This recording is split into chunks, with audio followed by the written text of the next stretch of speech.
T minus 30 seconds.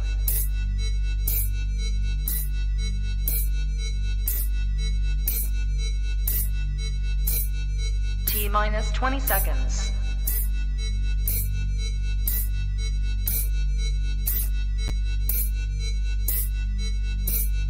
Ten, 9, 8, 7, 6, 5, 4, 3, 2, 1, 0.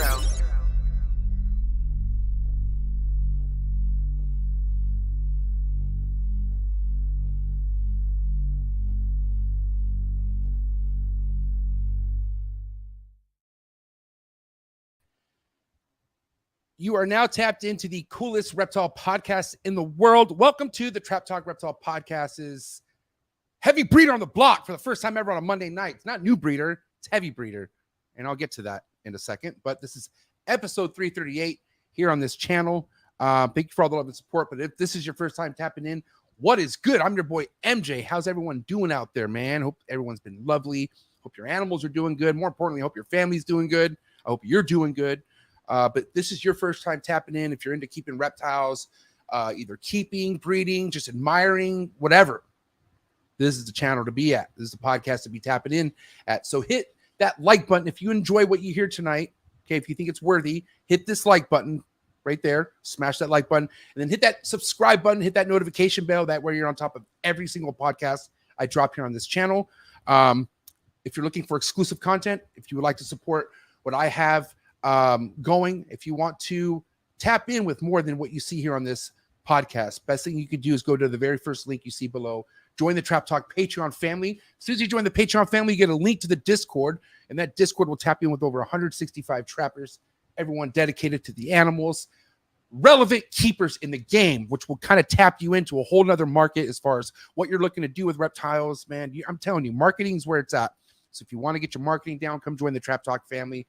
It's nothing but hitters a part of this family. And I appreciate every single one of you Trap Talk Patreon members. I love you guys so much. I ride for you guys. And the Discord's nonstop popping, and I appreciate that. I do want to say, follow me on Instagram, TrapTalkGod619. If you want to see what I have going on with my own projects, reptiles, if you want to know what's in that incubator, a couple ways you could do about that. Follow me on Instagram, TrapTalkGod619. Follow the podcast's Instagram page as well, Trap Talk Reptile Podcast. And then make sure you go to my YouTube channel, my other YouTube channel, the Trap Vlogs. Okay, the Trap Vlogs is where I give everyone an actual insight on what I have going on with my own projects, what's behind me, everything, right? Because I'm an animal keeper before podcaster all day, every day, and I'm very proud of that. All right, so go subscribe to that channel, Trap Exotics. Going to be dropping a YouTube channel this Friday. I try to drop it every Friday, 7:45 a.m. Pacific Standard Time. So head over there, be ready, because what I have going on is popping. People who fuck with me and follow me know that the animals I keep, I'm so proud of. You know, it's not even me that's the sick part. It's my animals. My animals are the fucking, telling you, flex all day, every day. So go see what that's all about. And I appreciate all the love and support. I do want to say that tonight's episode is brought to you by the Reptile Super Show, #1 reptile show in the world, period. If you're on the West Coast, best believe you need to check out Rami's Reptile Super Show. It is amazing. I want to talk about a way to network and connect, especially if you're just getting into the game. You got to be going to these shows. These shows are super important. I feel like I owe a lot of me going to shows and getting, kind of hitting the pavement and meeting people was the way to help me grow into this. Because understand, I met a lot of people via social media and just met them in person. When you go from social media relationships to in-person relationships, changes everything. It's awesome. So Rami, thank you for your love and support, and thank you for throwing the #1 show in the country, Reptile Super Show. Who's ready for Anaheim, baby? Right around the corner. I cannot wait. I also want to say that tonight's episode is brought to you by Ridiculous RHACS, my homie Dougie Fresh over from Chicago. Dude, this guy's the #1 lychee breeder, I feel like, in the game. I mean, I would say the #1 guy I follow for sure. If you're into lychees, if you're into other amazing gecko species, this guy right here is second to none. He's one of the best doing it. And thank you for your love and support, Doug. Really means a lot. Go give him a follow on Instagram, Ridiculous RHACS. You can catch him at Tinley. He brings nothing but fire. And yeah, that's a fact. I also want to say that I am now sponsored. Earlier, I think about a couple months ago, I was able to pick up a partnership with my buddy Blake because he now breeds his own quail. I haven't talked about it too much, but there is a lot of my snakes that I keep that are majority on quail now, and things are going great. Things are looking awesome. And I want to say a lot of this is dedicated to Blake supporting me and honestly tapping me in with some of the best quail that you can get your hands on. He's based out of Florida. Go check him out, Blake Exotic Animals Ranch, and then also Blake Exotic Feeders. My boy Blake is doing next level stuff, also killing the YouTube game. So make sure you go subscribe to his YouTube channel. Can't wait to hang out with this guy at AnimalCon this year because AnimalCon is going to be popping. Okay. Thank you for the love and support. All my sponsors. You guys are awesome. Early birds. What's good? Who's ready for tonight? Because I got to tell you, man, this guy I'm bringing on tonight, well overdue, super well overdue. I think I even hit him up a while ago, 2 years ago. And I don't know if he wasn't ready. I don't know. I'll ask him, but I remember hitting him up for sure.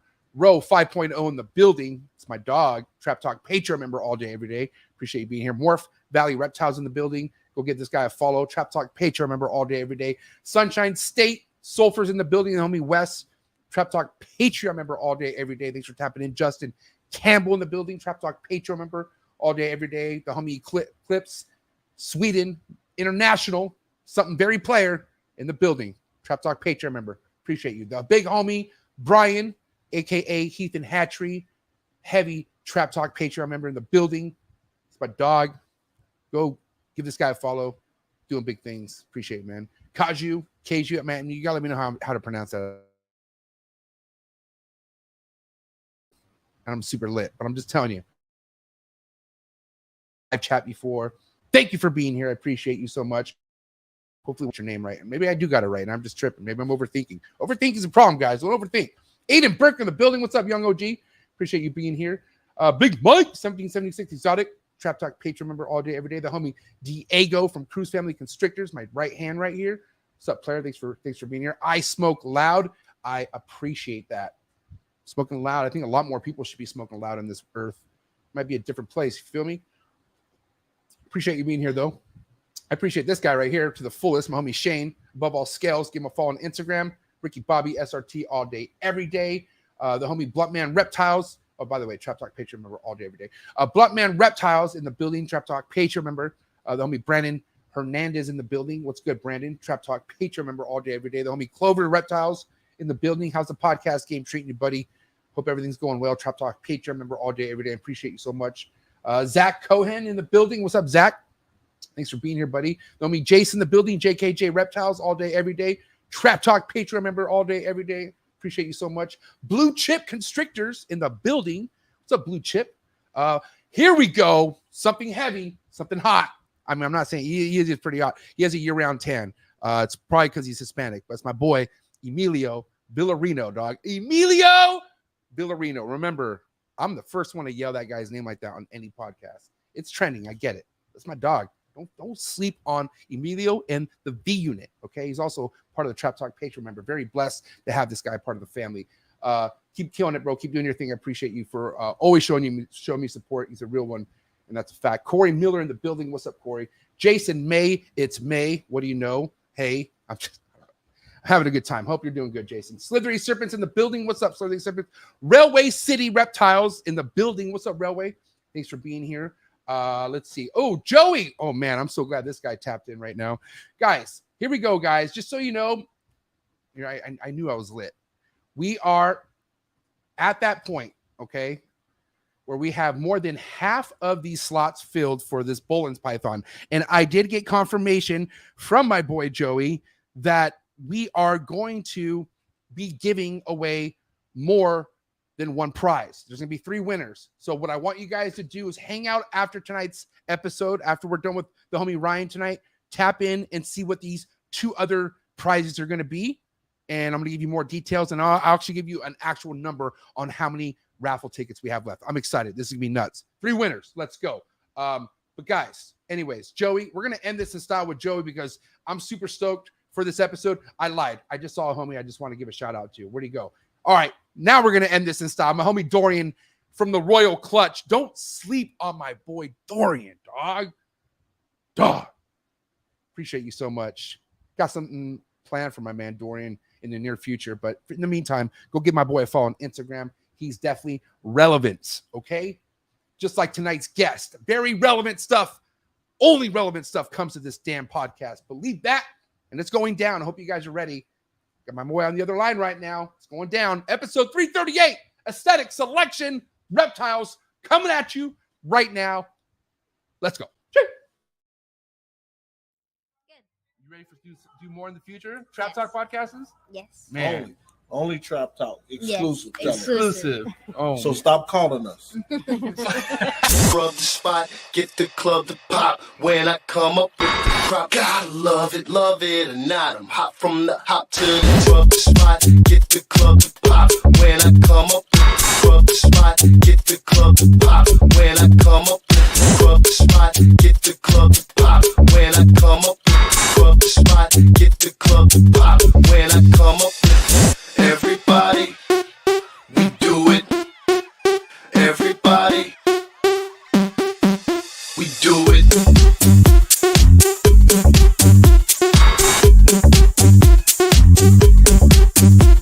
Do it. Do it.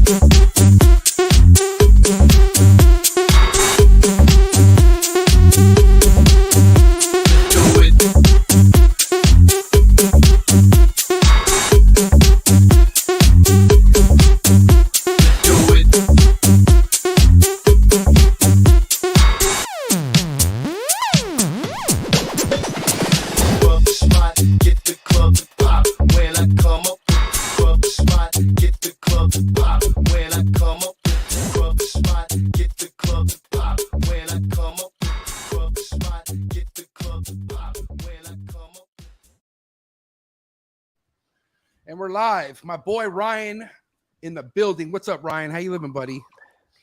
Doing good, man. It's been a long few weeks. And I was gonna say probably even a longer day, huh? After what kind of news that you got. But hey, man, welcome to adulthood, I guess you could say, man. This is the real levels of adulting, I guess you could say, what's happening. So it's exciting, but also tiring. Yeah, I feel like I've been putting it off, honestly. Like, I'm not gonna lie. I'm just finishing school up, and I feel like one of the motivators to stay in school was to avoid adulthood. So yeah, I can't escape it any longer.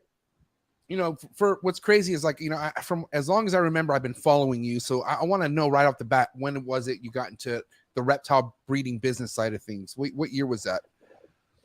So it actually goes back quite a ways. I think the first time I was like really interested in ball pythons was probably back in like 2008 or 9. Okay. I was in high school. I mean, that's when, you know, you pretty much had your pick of like pastel, spider, lesser. There wasn't a lot, but it was all expensive, right? I mean, there wasn't a lot. Like I remember when I think I was like 16 or 17, I got my first pastel ball python, you know, back when it was in high demand. And the selection criteria for that was, you know, we wanted blushing. We wanted something kind of like to really pop, because there was some pastels that had like tight banding and little blushing. Like it was really selective like that. And I think at that time, like a nice pastel male was like $450. And that's when I got my first ball python. I was like a sophomore in high school, and it was a pastel ball. That's like, so, man, like, come on, pastel, sophomore in high school. I mean, I'm sure you're the only one in your school who really knows what you have, right? Or were there other reptile, like, you know, squares like you in the building, or no? No, I was the only one. I was alone. That's usually the case. It's kind of like, you know, it's a title you take with you, and that's fine. I was like that all through elementary school. Like, I was always known like, oh, you have a snake, you know, and I felt like, well, why wouldn't more people have a snake? I'm confused. But anyways, continue. So yeah, sophomore year, you're buying pastels, and mind you, what were you? I mean, were your parents just take care of you like that, or were you collecting money, or were you getting the bills to afford something like that at that age? I was mowing yards all summer, man. Smart. Where are you from? No, You're in Florida, or I'm sorry, remind me where you're from. Nebraska. Nebraska, not even close. Okay, and that's Nebraska, where you're at. That's where you're at now, born and raised, right? Yep. Okay. Been in Nebraska. Grew up in the Panhandle, so like more rural area, but a while ago moved back to somewhere closer to like Omaha, which you don't know Nebraska, that's city life. So, Mm-hmm. yeah, so stuck with that. I think later, probably 2 or 3 years later, I bought a spider ball python. Back then with spiders, we had our low white, high white spiders. Like, again, like it came down to like, we really only had a handful of morphs to pick from. And we started to select like these certain characteristics that we thought were desirable. And we chose from that. Not a whole lot really happened because at that time I was getting my undergraduate biology major. Always loved animals, so it was a pretty easy choice for me. And once I was done with that, I really started to make the move towards like breeding, Right. Which was like 2015, 2016, and got some pretty basic morphs. My very first clutch was a pastel times pastel. Doesn't really get more basic than that. But I still remember the first clutch that I had. I remember seeing the first baby pip. And at the time I was living with my dad because I was kind of in this like intermittent phase of moving back. I went to Colorado and I moved back to Nebraska. And he saw the look on my face and he's like, "You're hooked, aren't you?" I was like, "Yep." I mean, here I am in my 30s getting involved and I'm hooked like if I was like a teenager, you know what I mean? So that's what I love about what it is that we do, because it just makes you feel so young. Like, I mean, because how old are you now, Ryan? I'm 31. And, I'm sure you're obviously hatching way sicker shit than you were when you were like 16, but still, like, don't you have that young, like, don't you always have that young feeling inside you when you have a clutch? I feel like that excitement of like Christmas is never leave. And I'm addicted to that. I'm not gonna lie. That feels great. I mean, I love feeling young, and that makes me feel young. So you've done it since you were a teenager. Did you kind of feel that at all? No. So like, I really feel like that's the point that's worth digging into, because I think like I could be wrong, but I feel like with a lot of things, when you do it more and more and more, the novelty begins to wear off. Right. And that's easy to do, even when you're doing way cooler stuff than you used to do. But whenever I start to feel the novelty wear off, I kind of use, that initial experience that caused such a rich, fulfilling experience of hatching, like you said, like Christmas morning. Yeah. I try to dig back into that. So when it comes to like me sorting out pairings that I want to do, I really do think less about, all right, what's going to make me money this year? And I think a lot more about what's going to give me that feeling this year. And I shoot for that. Yeah, because I mean, I don't know, man. I feel like it's unfortunate. I mean, it's fortunate that there's some people who've been in this game long enough where they made some good money, right? But it's been a lot of money. And I feel like, holy shit, I'll never forget how much money I actually like made my first successful year breeding. And for me, I was like, holy shit, like this is crazy. And these were like only $200 snakes. But mind you, I didn't give a fuck. Like this was $200 coming at me. And I couldn't believe it. And, but I understand there's so many people who have different types of overhead too, right? So I understand how deep things could get in this. Like, and mind you, I just was always not trying to get that deep. I was like, I want to just keep this fun. Like this is enjoyable. Because mind you, 2017, after my first year of like wanting to do this, I'm just noticing some people were stressed out. And I'm like, I don't want to stress. I was like, I wanted just a clutch. I was like, I'll never forget. I was like, I just want to see a snake come out of an egg. I'll never forget. That was my biggest goal. Like, I just want to see if I'm good at this. Like, that's all I care about. I don't give a fuck what's in there. You know what I mean? But I don't know. It's like I said, this is why, like the whole money, it's like kind of like money. I get it. Should be everyone's goal in life. All right. But this is such an awesome game to where if you don't even think of that, if you don't push money or anything, it will all come to you like naturally. If you do everything you need to do, hold down on your projects, be somebody who builds a following. Like, dude, I've been fucking with you for a long time. Like I'm saying, this is pretty awesome that you're on here, but you know that you and I've conversated and talked since like 2018, 2017. You know what I mean? So, and it's still, and to see this is like, it's rewarding because like, I mean, I don't know, Ryan, I mean, for you've been doing this since a kid. I mean, was money ever like a sought after thing for you with these or was it, I mean, you could be honest because here's the thing. There are projects you break into that involve thousands of dollars for a snake now, right? So now we're talking about you making a snake that could be 5, 10, 15, 20K. So that could kind of fuck with this a little bit, don't you think? And where you kind of get sidetracked and now you're all stressed about hitting certain things for money. Like that's the balance. I feel like that could get hard. I feel like sometimes. What do you think? Yeah, so it's tricky. I guess I want to start this out by saying that I'm privileged in the fact that growing up I always felt secure. That's a good feeling. Which I know that's not something. Yeah, that's not something that everybody can say. So that I'm very thankful for.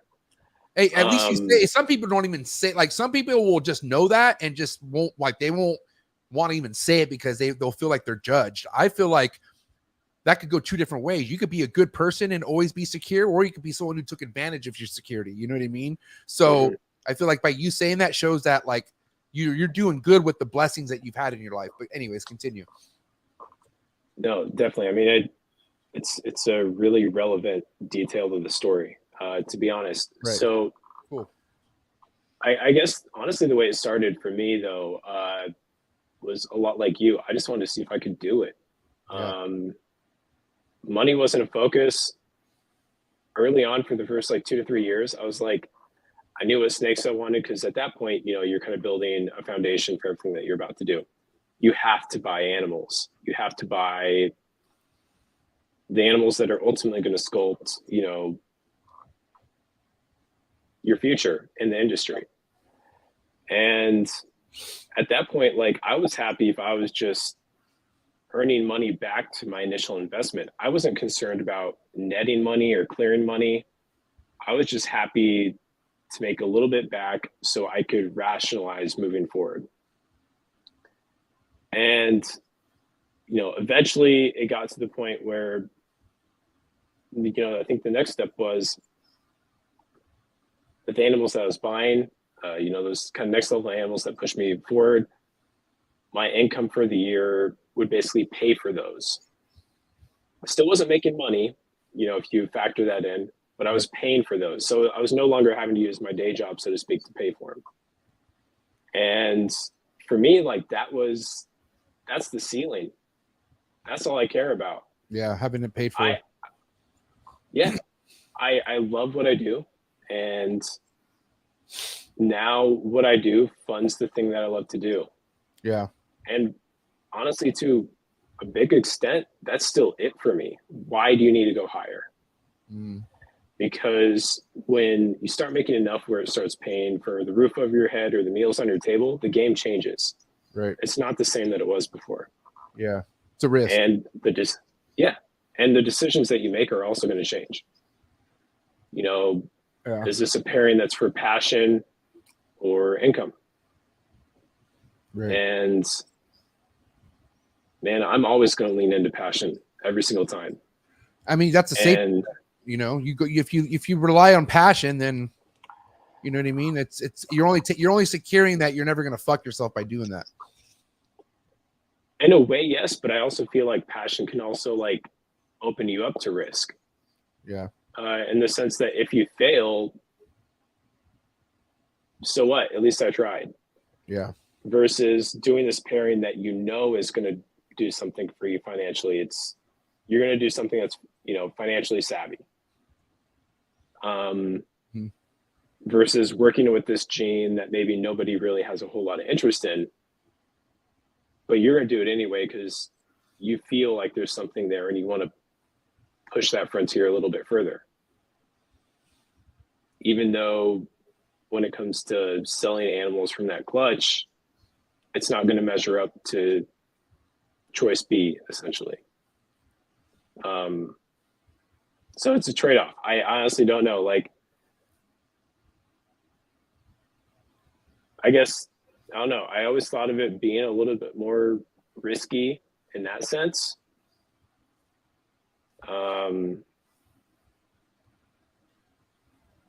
But I can also see how doing things with the intent to kind of push the frontier and maybe do something that's, maybe more financially savvy could also be risky. I just haven't really operated in that mindset, so I can't really speak on it. well, you're making some big moves in your life right now, as we, you and I talked before, and I feel like, I don't know, you're talking about moves that maybe you could have done this a while ago and just kind of stalled on it a little bit, or I mean, at the end of the day, are these moves that you're able to make now due to ball python money? I mean, let's kind of talk about that. Okay. By the way, he just closed on a house. If you guys don't know out there, the gentleman here just closed on a house. So let's give it up to him, because that's a huge step. Not easy to do. And is it your fiance girl? Remind me, you've been with her for a while. My girlfriend. Your girlfriend. Yeah. What? Remind me her name. I'm sorry. Aaliyah. Shout out to Aaliyah, the other half, because I got to say, without the other halves, bro, none of this shit would be possible. No, and I see absolutely not. She's been your rider for a long time, and hats off to you, buddy. And Aaliyah, so awesome. So wants to shout out to her. But anyways, yeah, you guys, big things happening, man. Closing a house it's not potatoes. You know what I mean? You're 31, you said, right? Yep.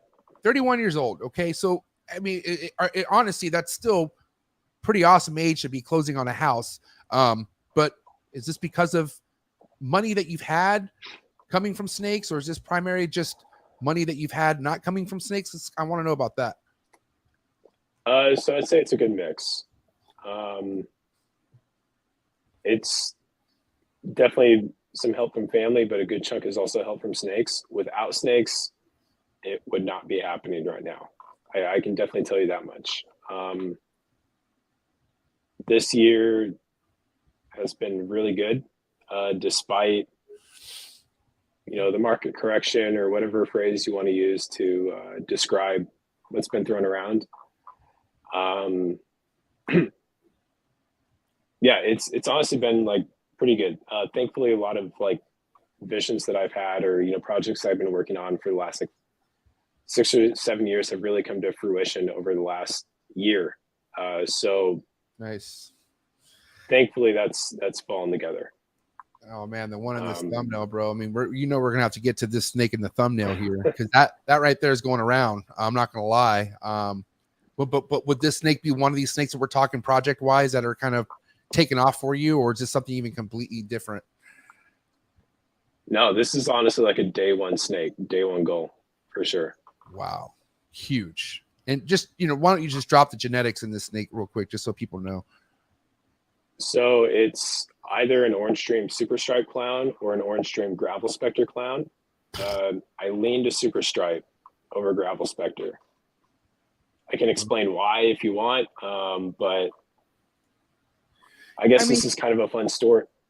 Yeah, I would. Yeah, please drop it. Yeah, I want to hear this, because this is understand how you want to talk about stress. This is what I stress about, is doing what you're doing, getting a snake where, like, let's say I have a good idea what it is. No one's going to believe me. Like, they're going to be like, I'm sorry, but I don't, like it could get really dicey. So I want to hear, I want to, let's get into this, please. Yeah. So like 2016, when I was like telling you, I was really getting into animals. I just remember seeing a super stripe and being like, I like it. As simple as that. Like, my gut told me, like, that's it. So I ended up buying a couple of specter females. And then my first big move early on was an orange dream bumblebee yellow belly.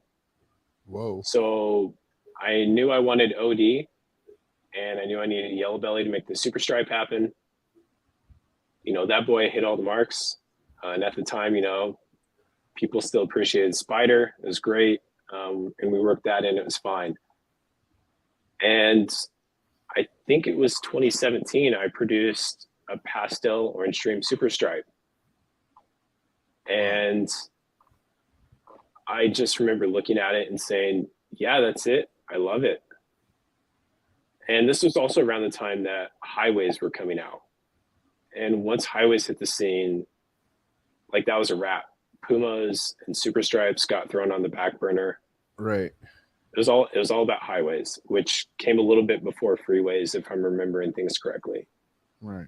And to be completely honest, at the time, like, highways were out of my budget. Yeah. So I stuck with what I knew.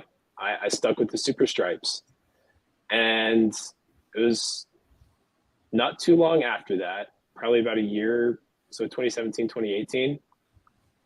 I might butcher his name, and I'm sorry if I do, because I honestly don't know him that well, and I've never really said this, but I think it's Limey Schneider.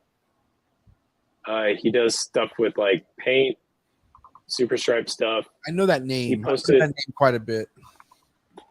Yeah, no. So he posted a GHI super stripe, and I thought it was just outstanding. And my first thought was, well, let's add OD to that. I bet it'll be even better. And my second thought was, or we could just get started on the clown project now. And so I, of course, thinking, you know, this is about long term, I went for the clown route. And at that point, I ended up buying a GHI lesser clown. I had a bunch of OD Spectre females I was going to breed him to. Uh-huh. And, you know, really my silver bullet animal was the GHI OD Spectre het clown to really push things through. And fortunately, I produced one. And yeah, this all happened over like 6 years. I really wanted the GHI OD Spectre clown or OD Super Stripe clown, which I did produce. But visually, I think the OD Super Stripe clown was really the winner. Nice. It worked out, but it was like a really fun path. And I feel like Super Stripe captures a lot of the qualities that people really seek as far as contrast and color. I think one of the features that is really overlooked is how wide the stripe is. I think that adds a lot of variability into, you know, the outcome when you start adding recessive genes like clown or possibly puzzle or something like that. So this snake, is this one of the ones that you're kind of explaining with the wide, bold striping down its back, or? Yeah, so this is a GHI Super Stripe het clown. It might have orange stream. I think a lot of people look at this and they probably like, oh, that's got to be OD because it's orange. But again, like the GHI Super Stripes that Limey posted years back, I remember looking at them and being like, wow, those are really orange. What if we add OD to that? And that's kind of where the whole vision started. So I'm honestly currently still unsure if this has orange stream or not, but I'm labeling it at least a GHI Super Stripe het clown. Now, you know, first and foremost, I gotta say you have a really huge fan in the building. Troy Schroeder of Best Dressed Balls really loves your work. We won't stop talking about it in the live chats. So I want to give him props right now. Shout out to Troy and give him a shout out for this super chat. Appreciate it, buddy. Ryan, you are one of the realest dudes I've met, and I appreciate the time you've given me over the years. This is crazy. You know, this guy's like 60, right? This is nuts. And he's giving you props like fucking, this is just kidding, Troy. I know you're not 60. I feel like you're a lot younger, but you are kind of old. Anyways, back to what I was saying. Don't take this money back, by the way. Congrats on the house, and I look forward to see what badass ball pythons you put out this year. Troy, I gotta say, Troy is definitely one of the people I respect the hustle behind what Troy's done since the get-go. So for him to give props like this to you is, I think it's pretty heavy goal wise. How far back do you and Troy go? Do you remember kind of you and Troy chopping it up for the first time and when that was? Actually, yeah, it's something I wanted to talk about tonight. Oh, what do you know? So again, kind of going back to day one of getting snakes to really set this whole thing off. I think this was 2016. I went to my very first reptile expo in Omaha, Nebraska. And at that expo, I bought my first visual clown female, who I actually got from Brock Wagner. Of course, Everybody knows Brock. Good old Brock. What a guy. Yep. So that was a cool experience. And I mean, at that point, man, like I had like, shit, I don't know, like 5 snakes. I was a nobody. And you know, in the context of like being somebody in this hobby. Right. And I was just making my rounds, looking at all the animals, and Troy was there. And I just kind of said, hey, what's up? I was looking at his animals. Next thing I know, we've been talking for 45 minutes. That happens. And I was like, yeah, no, I was like, but I was kind of taken back because, like, you know, you never know. It's hard to say sometimes with people, like, what their intentions are. If they're trying to make a sale or if they're just being a good person. Right. And Troy was just being who he is, which is a good person. And since that day, like, we have remained in contact. He hits me up to talk sometimes, check in on me, always drops the line, always says something positive. Just a really good guy. And to be honest, honestly, he has been, he was actually the first, like, breeder I met, like, and like became like friends with, truly. So and that's why I like Troy. Troy's good at that, you know, in a non I want something in return type of way, you know what I mean? Like, he genuinely just looks out for people and hooks people up with advice. I've seen it with my own eyes, you know. Troy's like one of the best people we have in this industry, because there's just no greed behind what he's doing, you know. It's also why I respect what he does, because, like, I know those shows, all that traveling, shit's not easy, man. Like, that shit is a lot of work. Like, I only locally been an hour, 2 hours away, and that right there is like scary. You know what I mean? And I do that once a year. Yep. So I give props to people who are dedicated like Troy, but on top of dedication to the animals and dedication behind the grind, dedicating to fucking making relationships with, like think about how valuable this is, because you guys stayed in contact, really built something off one conversation. And that's why the animal industry is so awesome, because you could make a lifetime friend just based off a conversation of animals, because you guys click.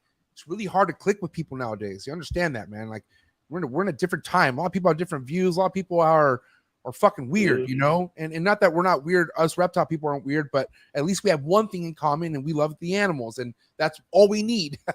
You know what I mean? So exactly. Yeah. Shit. No, like, and I guess something's like coming to mind is it's got to push this point further.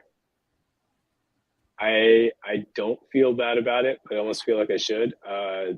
Troy and I have never bought or sold an animal from each other.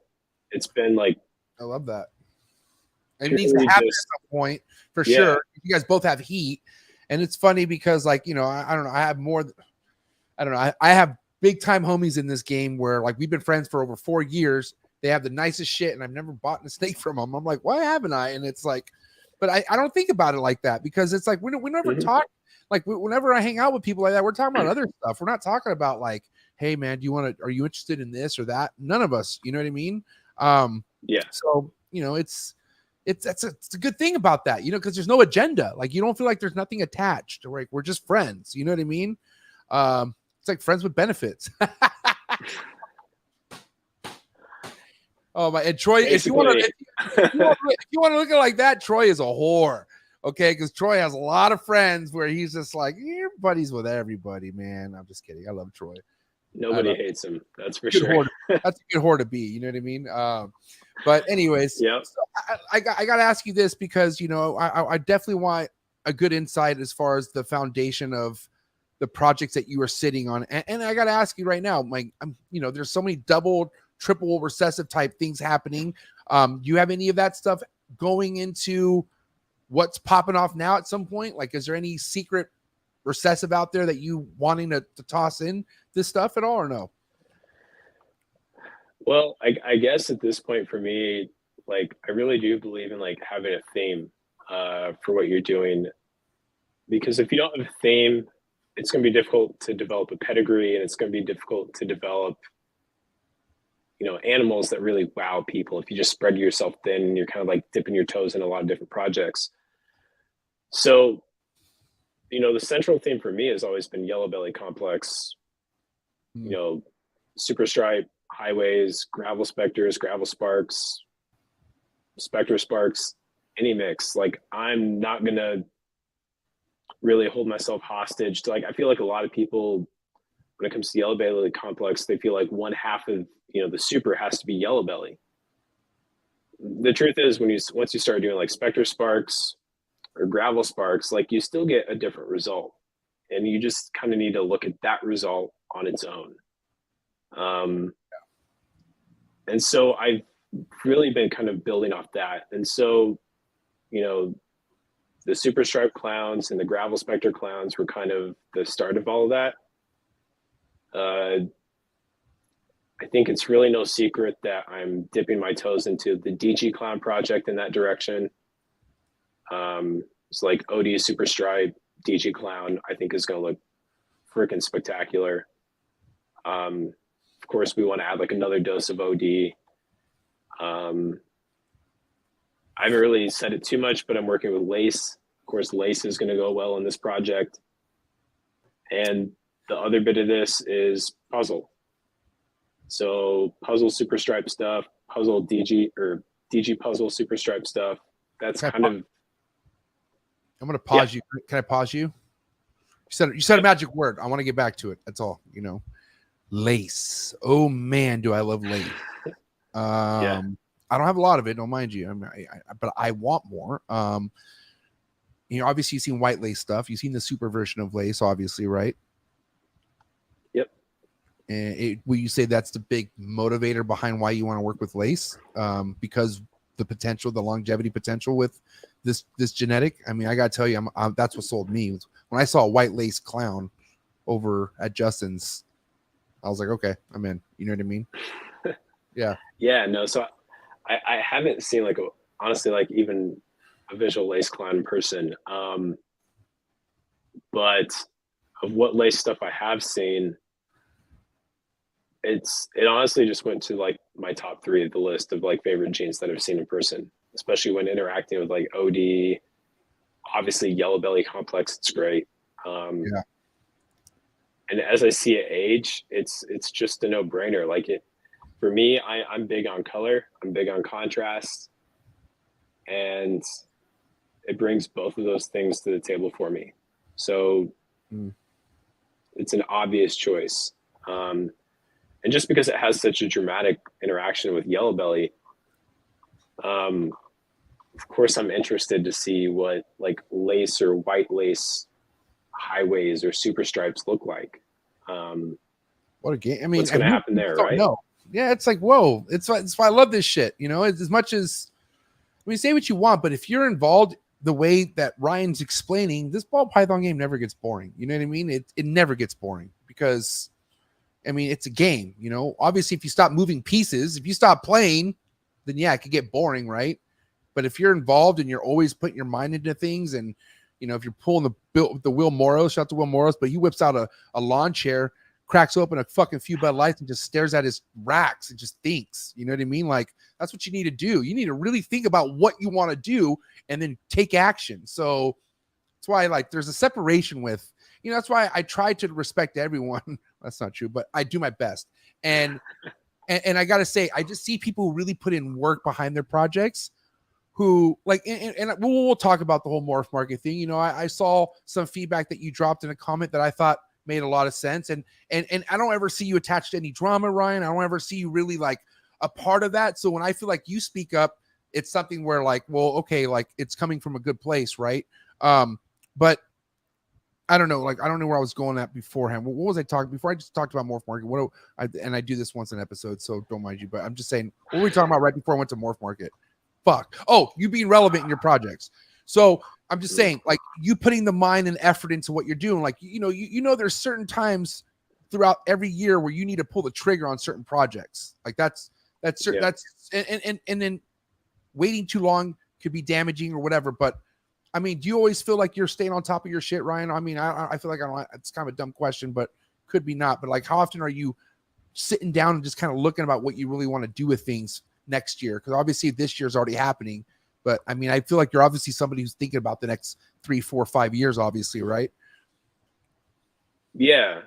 So I think for me, I'm usually always thinking at least 2 or 3 years in the future. And from that point, I usually ask, am I going to be the first one to produce this with what I have now? Or is somebody else already producing something that would be very useful? And it's usually a toss-up between those two things. Of course, the answer is pretty simple. If I already have everything that I have and nobody else is going to produce it, like a good example of that would be when I decided I need a GHI OD Spectre Het Clown. I knew that if I wanted that animal, I was going to have to make it. My most recent purchase that I made from Frameshift Reptiles, I really wanted a nice lace Het Clown or visual clown animal to work into my stuff. And preferably I wanted like a lace OD Yellow Belly Clown. But then they posted up a lace OD Yellow Belly Cypress Het Clown. And I've been super interested in Cypress. And I saw that and I'm like, my gut's telling me not to wait. So I hit Josh up real quick. And I said, I'll take it. So there's like this balance between making moves where you need to stay relevant. Because like you said, there's a point where if you don't make a move, like you're going to stagnate essentially. Yeah. And truthfully, like that one animal that you buy a year or 2 years after you buy it is the catalyst for the next big step, the next big leap. Yeah. And I think you just have to feel like when you need to feel when that leap is coming. Yeah. You can't get lazy about it. It's essentially, I think, the best way to look at it.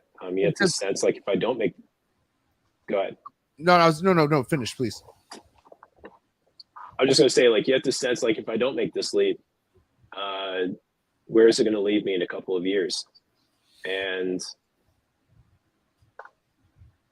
if the answer is anything near, I don't even want to use the word irrelevant.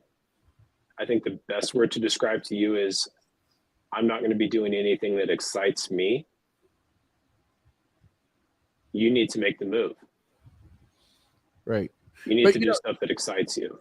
But excitement should be relevancy to somebody, right? Like that is like being excited should be relevant to any human. Like everyone should be excited. That's relevant, right? What's unrelevant is working with something that doesn't excite you. So I know you don't want to use that word, but it's, it is what it is. It's kind of what it, like don't be involved doing something that's not relevant to what you want to do. And people just, and what I'm getting at with this, Ryan, is first and foremost, making moves constantly. First is an investment, type of an investment type move, right? Because you're going to spend money on something. Sometimes you're going to hold back something where you could spend money. So, but the thing is, what's going to cost you even more is when you make that move later on down the road. The longer you wait on something, it's not going to get any cheaper. I could tell you that much. Maybe, yeah. but then if it does get cheaper, or if it does become something less, you have a couple different angles. But normally that's not the way to go. But at the end of the day, you got to find out what you want to work with. You're a good example of that. Like when everyone was pivoting towards highway, you still saw something with Spectre and other shit that you had going on where you were like, well, I'm comfortable here. I don't give a fuck what.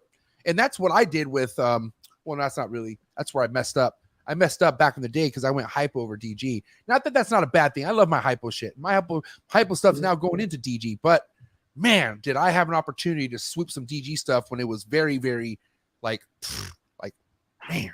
Couldn't believe it. But either way, what are you going to do? I went with what I wanted to do. I have no regrets. But what I wanted to get into here, Ryan, is like, understand that this game has grown quite a bit. This game has gotten popular. A lot of people who've probably never been, I don't know. I don't want to say have had this much human interaction, but like they got a lot of friends now because of how easy it is. And like, to get to cut into the reptile world, right? This whole thing with MORPH market, you have valid concerns. Mind you have people who are valid, like, you have paid customers. I pay for MORPH market. You pay for MORPH market. You have MORPH market, correct? Yep. Okay. So you just have people who have valid concerns, but then you have the ones high in this cheap seats that are making quite the noise, right? So it's really hard to funnel and listen to what's accurate out there and what's not.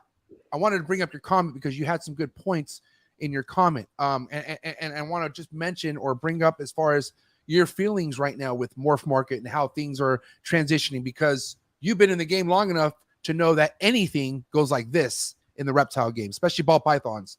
I don't think, since I've been in the game, ball pythons never tanked or ever hit, I would say right now, this is the lowest point of sales, but I feel like because it's the time, but I want to kind of pick your brain about the morph market transition, going from John to Darian, the memes, the people upset, and you being a I would say, in my opinion, a relevant morph market customer and somebody who uses morph market. I want to talk to you about this tonight. So why don't we get into the morph market?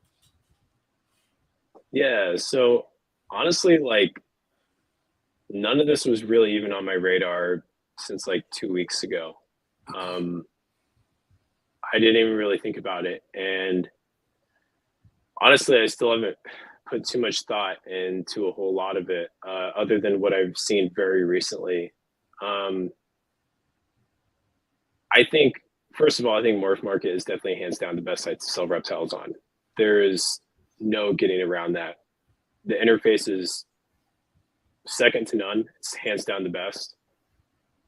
Everything's very intuitive. Everything's very friendly. And as far as steps to making it better, those things are always happening. There's always a new version coming out. There's always new additions. Like, what more could you ask for, right? I think, and I know which comment you're talking about. I think what, we're seeing with this transition is,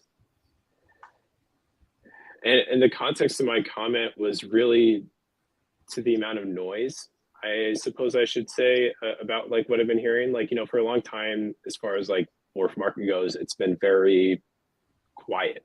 PC, as far as drama. Very, very PC. Yeah. John, and which I admire. That's one thing about John I admire is like it was very like corporate, like just hey, keep it about sales and that's it. Okay. Which that was what it was. But continue. Yeah, I'm listening. Yeah.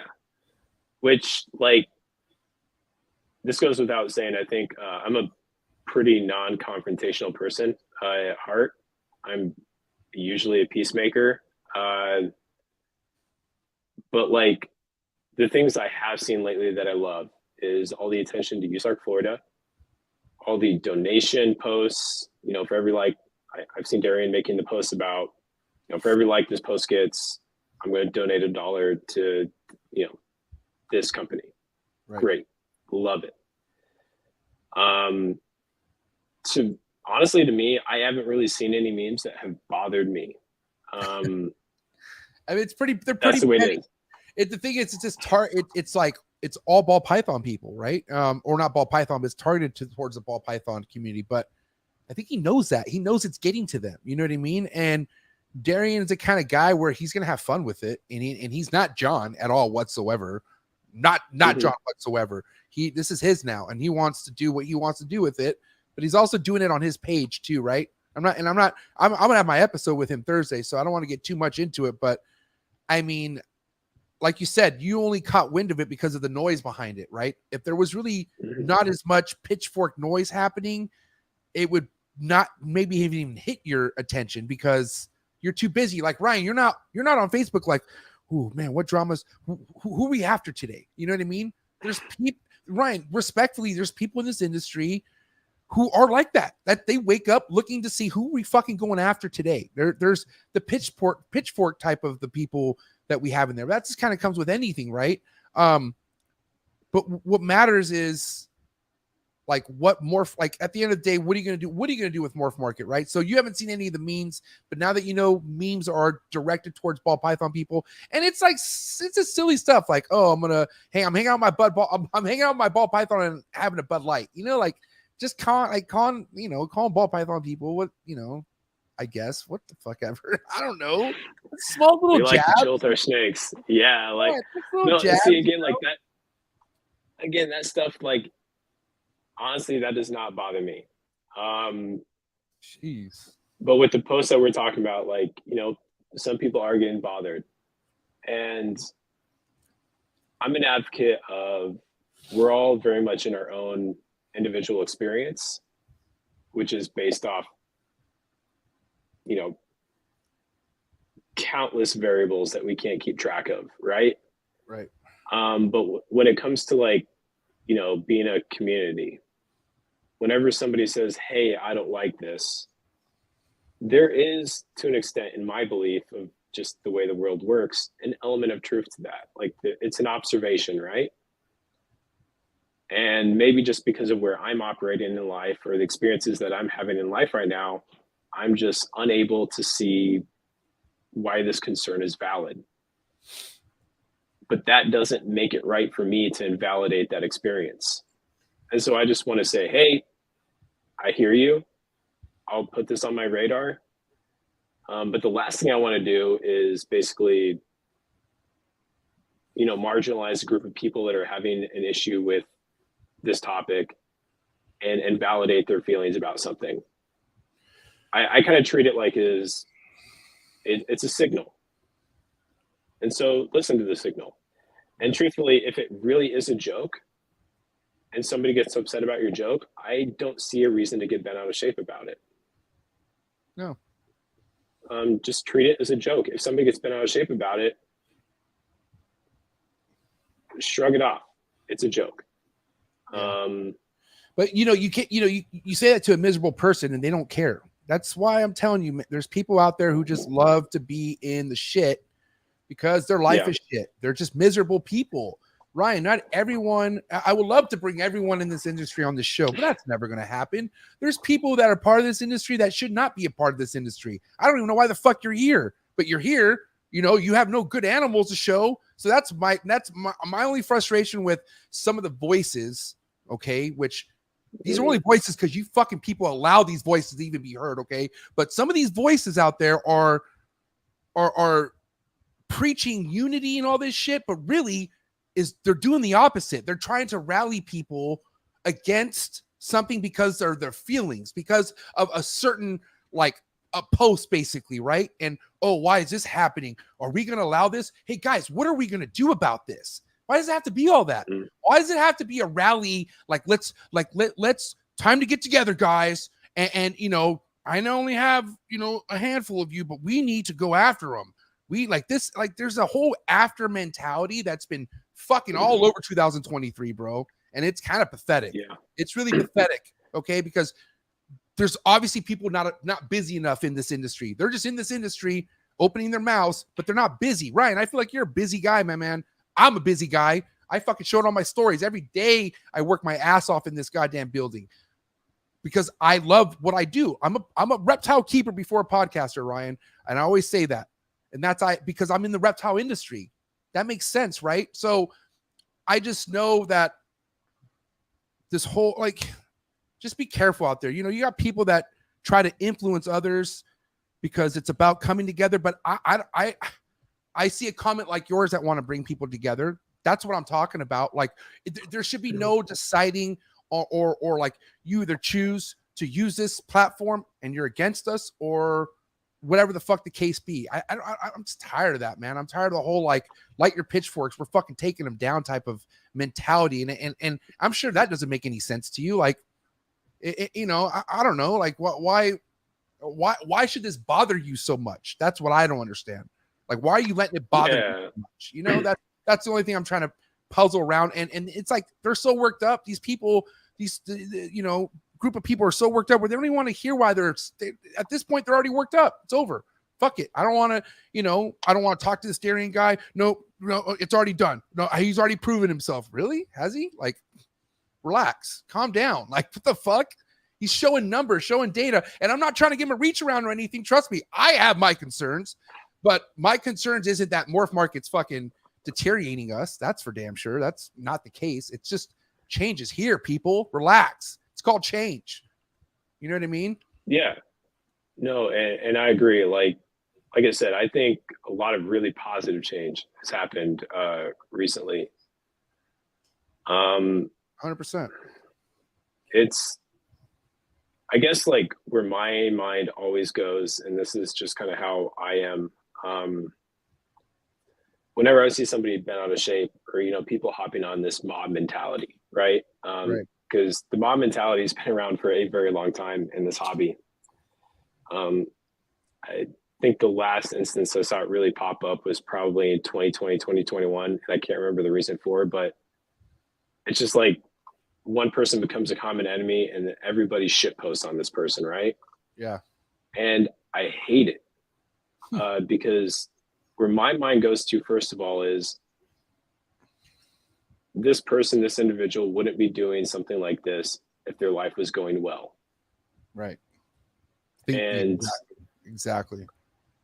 The first thing I want to do in that instance is maybe give them the air that they need to stop feeling shitty. Yeah.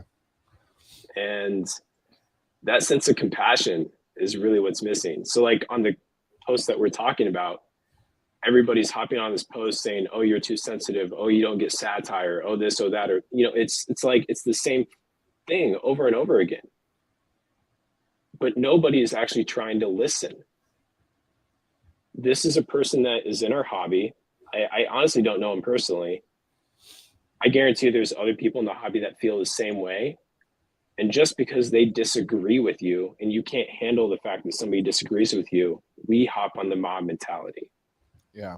This is a person that loves reptiles. This is the same person that wants to crack open a Bud Light and watch their ball pythons do whatever they're doing, cleaning out tubs. I don't care. That's what they use their free time to do. Yeah. But because they're insensitive, or because they're feeling sensitive about something you don't,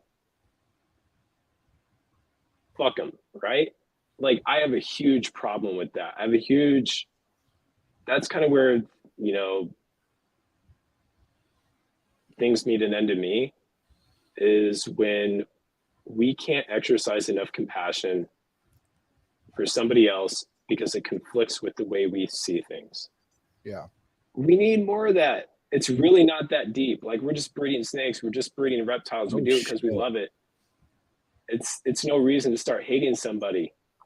Don't give them a reason for it. And if for whatever, like, know when to back off, right? Like, if this means that much to somebody, I'm going to guess that it's really not about the deal that's going on now. It's probably about something much deeper that you know nothing about. There you go. Just back off. Give them some space. Yeah. You know, and that's compassion. Yeah, dude, honestly, it's crazy you say that. It's crazy you say that. I mean, I've said this plenty of times. Like, I work, you know, the reptile game has taught me to try to be a lot less selfish, because I wasn't brought up like that. I was used to just conniving type activity growing up in my life. But, you know, when I had people taking care of me and I was doing it back and forth, it made me want to just change. You know what I mean? But I'm also that person where if you do something to fuck over my trust, or if I feel like you want to damage me, I don't have no compassion for you. Like but now I do. But trust me, like once I see red type, that type of shit, I want to destroy everything about your life. And I know if I felt like that way and I'm working on myself, I'm definitely not the only one, bro. There's tons of people out there like that, right? But at the end of the day, we're all dealing with shit, man. This is what a lot of people understand. Like, I think we should just kind of remember why we work with animals. It's our gateway out of whatever bullshit we're dealing with in life. For me, at least it is. I mean, when stuff gets really hard in life and I can't think, I come inside this room and I start working, and my mind is just not where it was. You know what I mean? I'm not the only one who's like that. So I just feel like if anyone's in a bad place mentally, or you just can't seem to get out of the fucking wanting to see drama, man, go back and work with your animals. Like, go focus on ground zero. And that's working with animals. I think people forget that sometimes, either because you know how it is, Ryan, people get into this and they have babies and they're not breeding right away. So a lot of people are just kind of waiting. But just because you're waiting doesn't mean you can't be putting out content. It doesn't mean you need to rally up and be this voice in comment sections only when there's drama. And I'm talking about certain people only speaking up when there's only drama. And I feel like, why don't you have a voice when there's no drama? You know what I mean? That type of thing. So you just got to keep yourself busy, man, not caught into the shit. You know what I mean? Especially like, you know, like I said, Ryan, I've never seen you kind of chime in the way, you know, and mind you, I'm not on Facebook a lot, but like I said, it was something where, like, I wish people more like you in your situation would speak up, because you've been around the game for a while, and I value an opinion like yours. So I don't know. That's where I was trying to get with that. Well, I think a lot of it has to do with just like kind of, I think what I kind of saw when I first got on that post is I saw a lot of momentum building in a direction. That for me was in a direction that was uncomfortable. And so the whole intent behind that post was to break that momentum. And I really, because like if those types of things happen over and over again and nobody speaks up and nobody breaks the momentum, that becomes the culture. Right. That becomes the energy of the hobby. And I'm not going to break momentum by making more enemies. Really what I want to do is break the momentum by slowing it down and just kind of be like, guys, it's not this deep. Yeah. Relax. It's never that deep. You know, it just before it even gets to that crazy moment, it should have never had gotten that crazy. And I'm not trying to be fucking Mr. Victim. I've gotten myself in shit earlier this year or at times in this podcast where I didn't have to take it that far, but I let my mentality or what I thought of the situation take me there. And obviously if I could go back, I would fucking move a lot differently. I wouldn't move the way I did, you know, but that's us being humans, you know what I mean? We fucking grow, we live and learn, you know. That's why I want people to also give other people the chance to live and learn, you know, especially if you do put yourself out there. If you are somebody who's trying to do good within the industry by putting out right information, because I mean, Ryan, you know, I mean, if you don't connect yourself with the right people in this industry, you could potentially get information that's not the right information. You can really fuck yourself easily in this if you're not careful. Correct me if I'm wrong. I mean, have you ever felt like you were taking advantage from an OG breeder when you first got into this? I don't need names, obviously. If you want to drop it, go ahead. But I'm just saying, do you ever feel like there was a time where you're like, dude, I'm never gonna buy a snake from that guy again? Like he's a dick. Yeah, I'm not gonna drop names. I have a couple. I do have a couple instances. So probably the first instance was actually the first and only time I've been to Tinley, but that was in 2017. And this was at the time where I was making a big move towards a snake that has been on my radar. At that time, it was a gravel head clown. Kind of a dime a dozen now, not really worth too much. But back in that time, it's like you needed to do some fucking homework to find that snake. Right. I was in Justin's DMs being like, hey, do you have this? And he didn't have anything yet. It was hard. And so I was thinking maybe at Tinley, like I'll find this snake. And there was a breeder there that's pretty well known that had a couple pastel gravel het clowns. And I'm thinking, great, this is exactly what I need. But the price was quite a bit more than, frankly, what they should have been. And I didn't try to beat him down on price or anything. I just kind of asked him about it. And he was telling me that these are world's first and this has never been done. Meanwhile, Justin's already made visual gravel clowns. Like, well, no, they've been done. And he basically looked at me like I was an idiot. I didn't know what I was talking about. Needless to say, at that point, like I just moved on, right? Right. And then like 2 months later, Justin actually had a pastel gravel het clown male for sale, which was priced about half the price this guy was asking for. So I bought that. There you go. And again, I wasn't trying to beat him down. Like I was like, I recognize when, when a buyer and a seller is too far apart, I don't want to insult anybody. Like, I don't remember the conversation that well because it was 6 years ago, but he kind of really gave me that vibe of like, I'm just an idiot customer that doesn't know what he's talking about.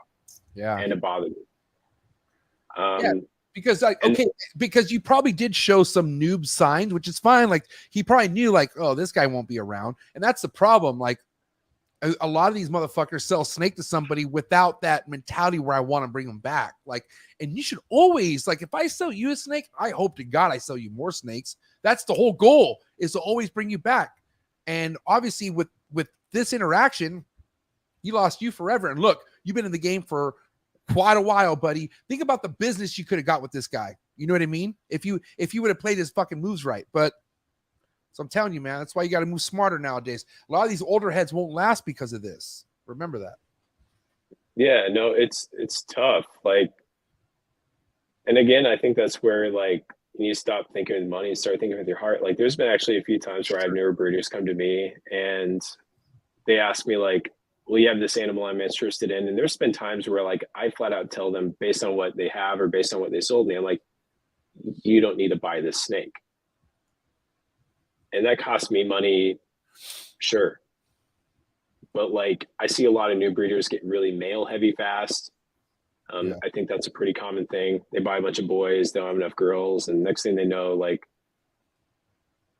you know, after they like the first two males that they bought that they thought were going to be the big thing are kind of irrelevant, and they end up just like wasting space. I'm not gonna lie. Listen, I've done a lot of airhead things in this, Ryan, but I knew it was fucking common knowledge.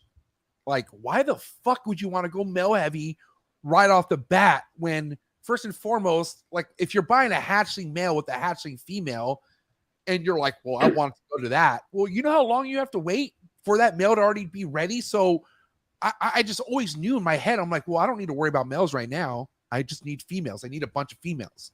I just don't understand how that's common sense. I don't get like, what would make someone think like I need to buy males right now where, I don't know. I just, that's kind of a fucking dipshit thing to do. That's all I got to say. I'm sorry.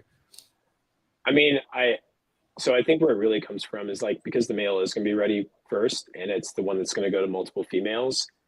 It's kind of like the first vector for their idea of what potential or what animals they could make. So they get excited by all these different animals that they could make. So they end up buying all these males, right? And I always try to talk customers down. I'm like, if you're going to do anything, especially if you don't have any girls ready, buy girls that make sense to lay a foundation down. And I don't talk about this much, but this is actually how this has been, I don't even really consider it much of a secret. It's just how I've done things over the last like 5 years that has really worked in my favor, which is when I sink money into an animal, it's always a male. And I always choose that male based on the females that I have. I then use that male and do the most potent combinations that I can possibly do with what I have with all the girls. And of all those pairings, I'll pick maybe one male that is just absolutely outstanding, right? And when it comes to the females that I hold back, they're always the best. I don't do this stuff where I sell like the couple of nicest ones to make my money back. You can bet your ass like those top 5 or 10 females of the season are all here. They're all staying here. And then everything that's just below them, even if it's not by a big margin, I don't care. Those are the ones that become available if I'm going to make them available. But the best of the best always stays here. So I really believe in kind of basically sinking money into the boys and then using the female offspring of those, you know, the offspring of those really choice males to hold back. Now, I'm not going to say you should never buy females. Of course you should. There are times when it makes perfect sense. Right. But if you're ready to make a big move, take a really good hard look at the females that you have in stock and find what male can exploit their potential to the maximum. And you go that route. Yeah. And you want to know something crazy too? Like if you want to go back to the whole, I don't think about the money you can make mentality, and you're okay. Like if you have certain projects and you're willing to hold back that shit, dude, that could be in your favor too. Like because you think about it, if you have a long-term project you're trying to hit, and you know basically you need to make those double heads and hold that stuff back to attain that project. Well, then there you. I mean, you won't have to buy so many females and males if that's the case. You know. Like that's why patience is always on your side, but at the same time, make sure you're doing what you want to do when it comes down to breeding. Like that's, you know, you can't just always be sitting on your ass, basically is what I'm saying. Like you have to know when to pivot or when to make a move or when to just chill and wait till that shit's ready to breed. But it's always on your side when you have patience and you're not in a rush for things, I would say, right? Exactly. No, and I think like I've seen a lot of breeders do it before where it's like I see them produce an animal one year that like pretty much epitomizes their vision, at least the way that I perceive, you know, the direction that they're heading. And then they put that animal up for sale and then they keep some of the like less potent animals behind as their holdbacks. Right. You know, so yeah, sure, they can make it more later, but maybe based on the genetics, maybe it's a het, not a visual. Maybe it's not a super, you know, the odds go down, right? Right. Like, no, when it comes to holdbacks, I'm picking everything that maximizes my odds for the next 2-3 years. I don't care what, you know, the cost to me is financially. If I sell this animal instead of this animal, like, oh, I'm not going to make as much money. That's fine. Like the whole reason the super stripe clown stuff worked out this year is because I had 2 highway clown females. And, you know, when you're putting a specter het clown combo to 2 highway clown females, you know, with the highway clowns always throwing gravel or yellow belly and always throwing het clown, boom, odds shoot up, right? Exactly. I mean, the chances are I wouldn't have the season I had if I had a gravel clown or a yellow belly clown. It just doesn't work like that. You got to give yourself every edge you can. Now, you know, kind of going back to like some people being bent out of shape over memes or whatever, right? There are some situations where I could kind of see someone being bent out of shape. But this is obviously a lot more relevant. I want to pick your brain about it because obviously you have something unique that you're working with. Like there's obviously not a bunch of your shit going around on MORPH market, right? But there are cases where someone invests into a project or gets their hand into something to where now that they made it, they're not the only ones who have it. There's a bunch of other people who have it. Or let's just say there's just more than you who has it, right? And then there's that one person who does something about that price. And it's usually that price goes down and that really pisses somebody off. How do you feel about that? Like when it comes to someone wanting to price something a lot less than what it normally goes for out of the blue reasons, I mean, does that really fuck with somebody, you feel like, or how do you feel about that? And while you're talking, I'm gonna fill my drink up. I can hear you. Okay. You're good. So I guess my first question is, what are you going to do about it? Like, that's the way it is. You sold an animal. Somebody else prices it cheaper. And if it started with you, the only person you have to blame is yourself for selling it in the first place. I know it might not be easy, and I'm sure maybe at some point in the future, hell, I could eat those words, but I will stand by them. I guess maybe working with the Spectre Clown stuff, I'm no stranger to it because I've seen Spectre Clown stuff like undervalued for years. So seeing it go cheap, I mean, you can buy, like, I have a Spectre Het Clown male up for $150.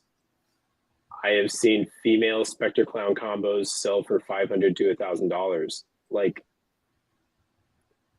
in the context of this hobby and like cutting edge projects, like, that's cheap. So I guess you just got to be ready for that. And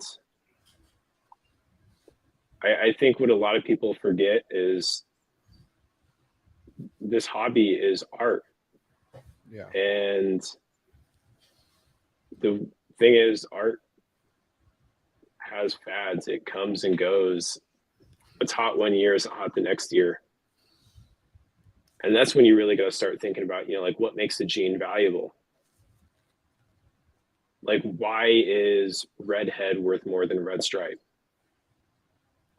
Write me a fucking essay, right? Like, That's not right. many people can really it's honestly what it really boils down to is pedigree and the work that people are putting into it, the hard work that people are putting into it. I don't want to make it sound simple like that, because it's far from simple. One of the things thoughts that I've been kind of like tinkering with lately is really like, what makes a gene valuable? Yeah. Why is this gene worth more than that gene? Why is it the next big thing? And I have a lot of thoughts. They're not very like well articulated about why that is. But the fact of the matter is, I think kind of fundamentally, it boils down to like this perspective of art. This gene plays into the bigger sense of like what a good piece of art looks like. So we're going to pay money for it now. Yeah. But tomorrow it may not be that gene, and you got to buckle up for that. I mean, it's just the name of the game. Like tomorrow might not be, anything could switch in a bat of an eye. But, one thing that stood out to me is because I feel like there's just as many Ultramil fans as there is Monarch fans. Correct me if I'm wrong, but and this is just really one competitive like comparisons I like to bring up. But the price difference is quite higher, obviously, with Monarch versus Ultramil. And is it basically because how much Monarch has not worked as much as Ultramil, you would say? Is that kind of what you're getting at with that?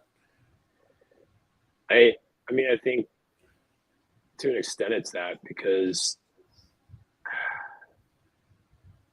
so I'm going to use this example. This kind of goes back to some days when maybe I was a little bit more involved in drama, like 2 or 3 years ago.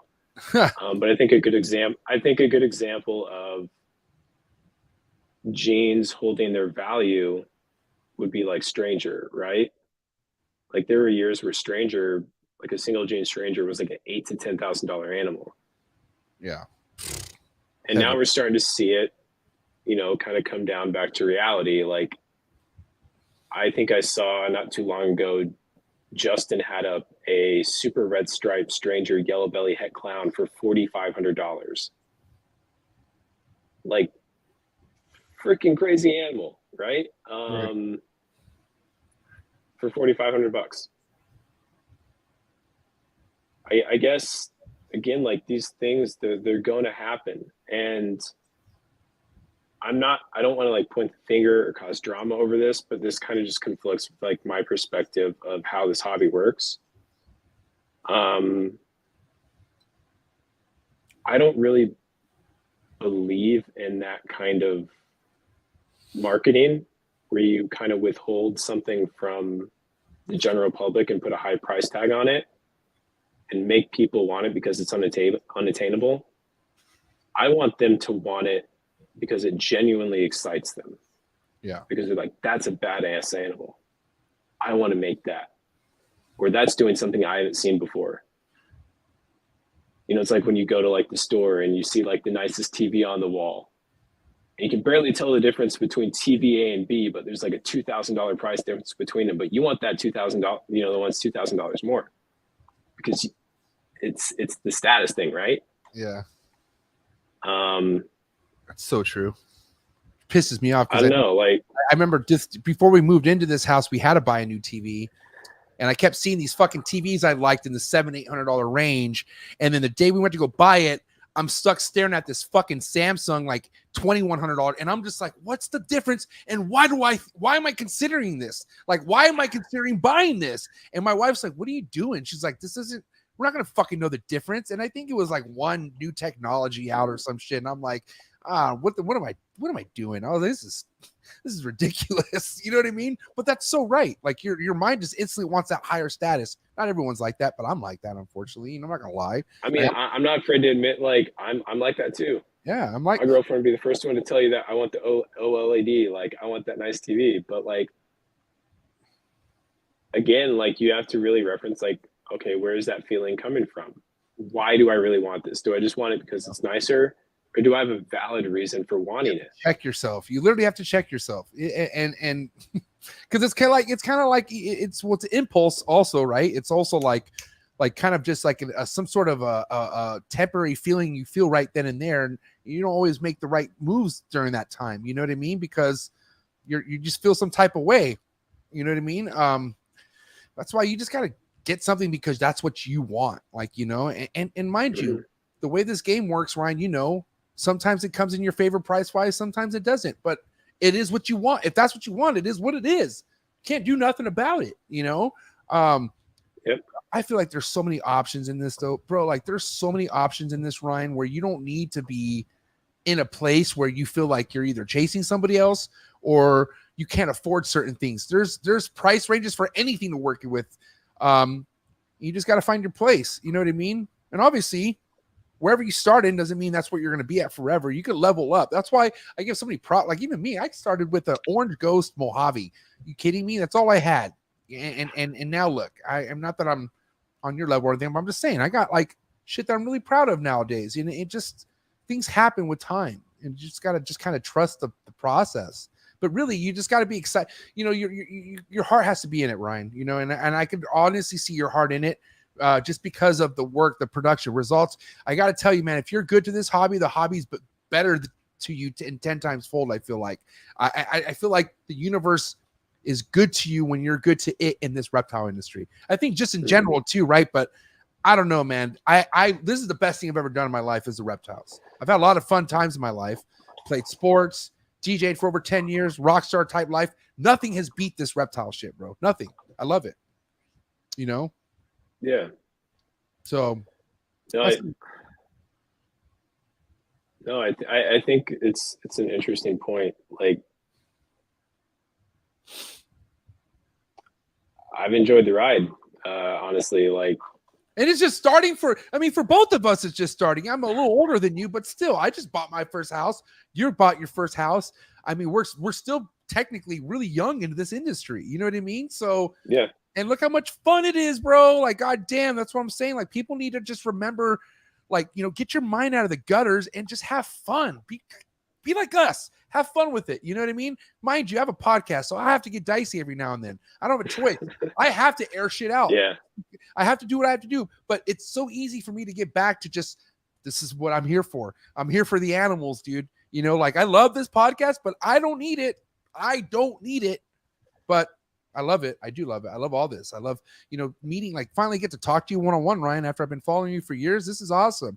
And really getting to know what your, you know, what your plans are with everything and how things are just started, which I do want to get into what your plans are moving into the new house. Okay. Because obviously the animals come with you, or are they on another facility? What's the deal with you moving into this house and all the reptiles? Let's talk about that. Yeah. So, like, one of the concerns, like, or, you know, one of the criteria for finding a new house was we had to make sure that there was at least a room in the house that made sense for a reptile room, right? Like, scary thing. Yeah. No, like, we went to, we were actually very lucky. We found a house. It was actually only on our second day of looking for houses that we found the one that we wanted. But the ones that we looked at before that, a lot of them, like, the biggest room in the house was too small. It just wasn't going to work. So, like, this new house has a room that is a little bit bigger than the current reptile room, which is great. Yeah. So they're going to be there in the house. I'm excited for it. I think it's more appropriate than the current room that I have. Hopefully I can squeeze in one more rack in there, which would be nice. What's your total snake count right now, Ryan? Excluding, like, snakes for sale, or with everything? I want to know what's your total head count right now as far as snakes.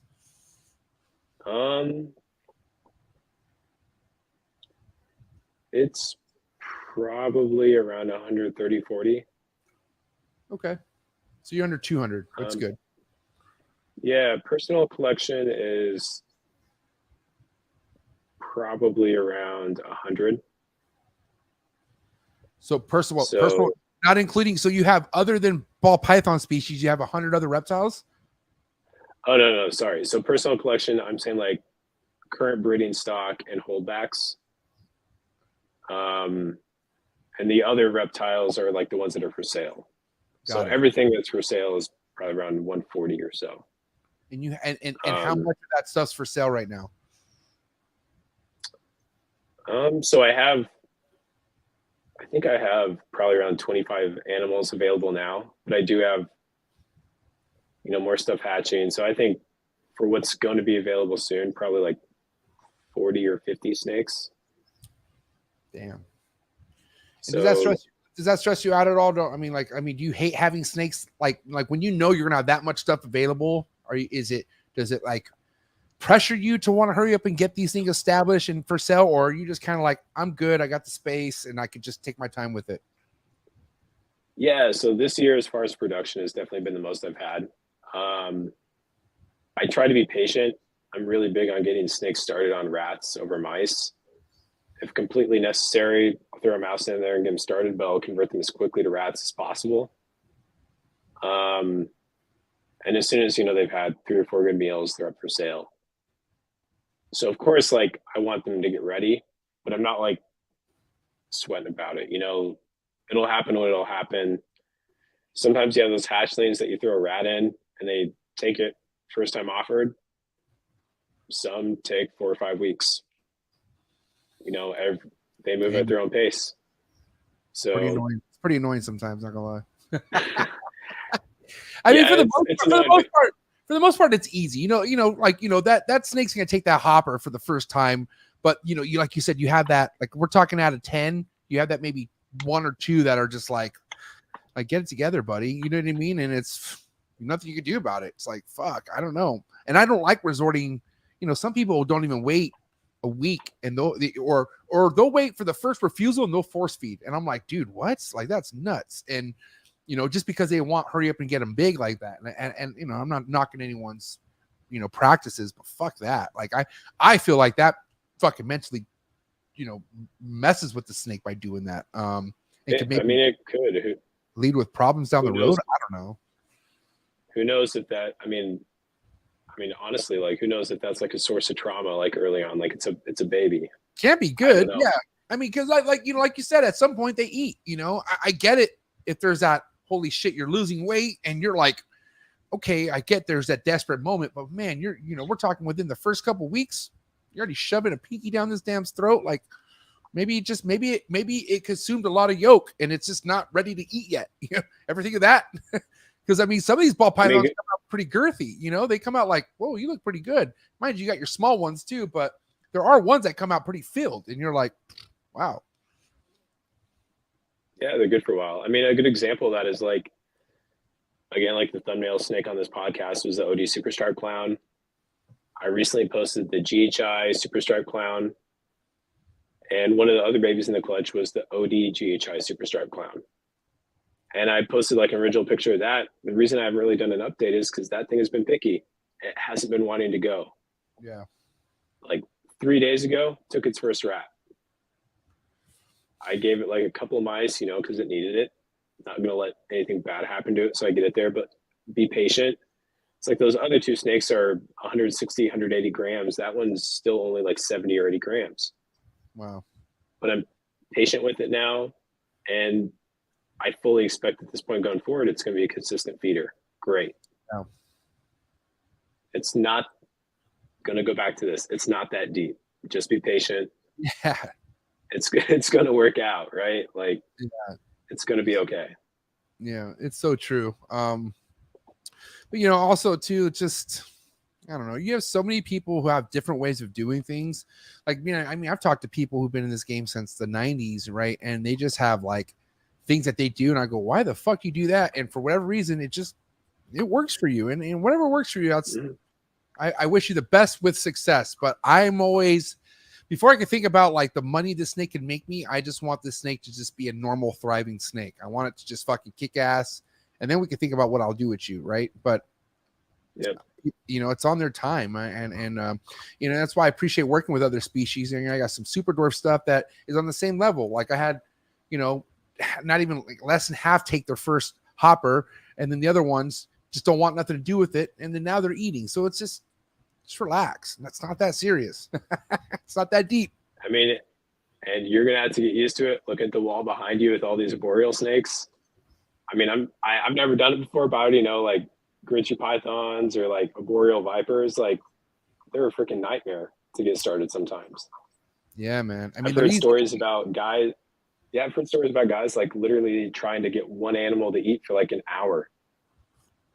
Oh, and that's from a clutcher, a litter of 10 snakes. It's a full-time job. So yeah, my boy Socrates, shout out to my boy Sock. I mean, I don't know if he's just gotten a lot better now, but I remember when I first started talking to him, like he'd be texting me like it'd be like almost 1 a.m. his time in Florida, and I'm like, and he's like, I've been in this room for 4 hours, and I've gotten 6 neos to eat, and I have 15 more to go, and I'm like, what? I'm like, bro, I don't know how you have that kind of patience, man. But it's a whole dedication. That's why also I tread very carefully with the tree pythons. You know, I'm not just trying to go balls to the wall, bro. If I can get one clutch a year, I'm good with that, buddy, because I'm still getting my feet wet. Like, it's not easy, but I appreciate it. That's what I like the most out of it, you know. But I don't know. I got to ask you before I get into this wrap up question. What other animals do you keep and work with? You know, what are some things that you're passionate about reptile wise, other than the ball pythons? Yeah. So actually, before I even got a ball python, well, not before the pastel, but before I got back into it, like after college when I started doing the breeding, I actually did get a green tree python. Nice. Behind my head. It's that enclosure back there. One of the focus cube. Oh, you got a focus cube? Awesome. Yeah, nice. Dude, I love it. Shout out to the sponsor. I love it, and the snakes love it too. Like, it's awesome. But I've had that. It was like a Rue green tree python. Honestly, I haven't even probed it yet, but I'm pretty damn sure it's a female. I've had that thing longer than I've had ball pythons. No way. Yeah, and I like told this story a few times, but I remember I was like, I don't know, I was like 12 years old. And my parents got me this book at Christmas with just all these different types of snakes in it, right? I'm thumbing through this thing thinking this is the greatest thing on the planet. And I remember coming across the green tree python and just being like, that's it. Yeah. Like, I mean, to be honest, like the beauty of it, like I love ball pythons. I love the genetics, but like as far as like the physiology and just how green tree pythons look, ball pythons don't hold a candle to them, in my opinion. Second to none, man.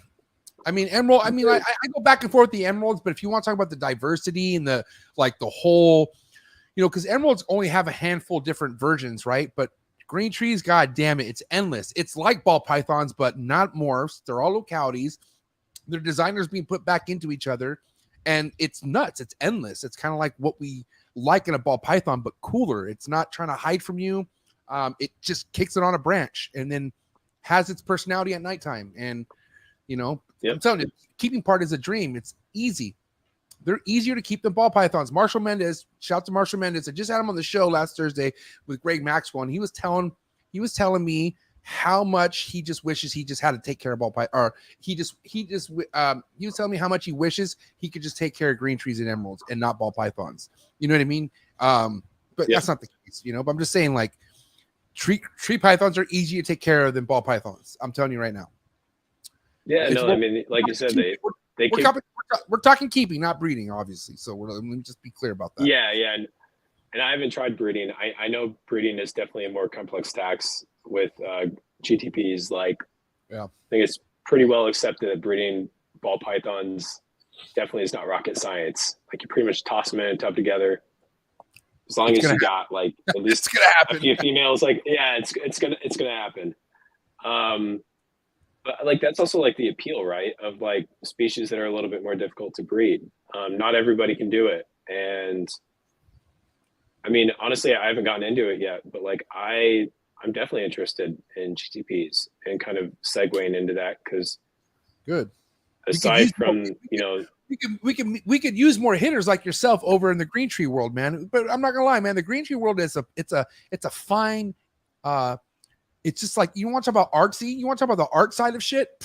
That's a green tree world, man. Because that's all it is. Yeah. It's literally the art side of things. But it just gets this excited. It gets your mind working, and it really wants you to tap into things. Because, you know, I'm gonna tell you right now, Ryan, I am not doubting one thing against you getting a clutch of green tree python eggs, because it's actually pretty easy to get the eggs. Okay.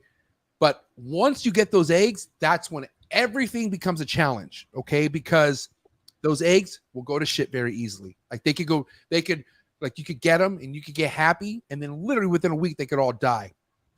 Or they could get to the point where they're developed, they should be pipping, but they're all dead inside the egg, right?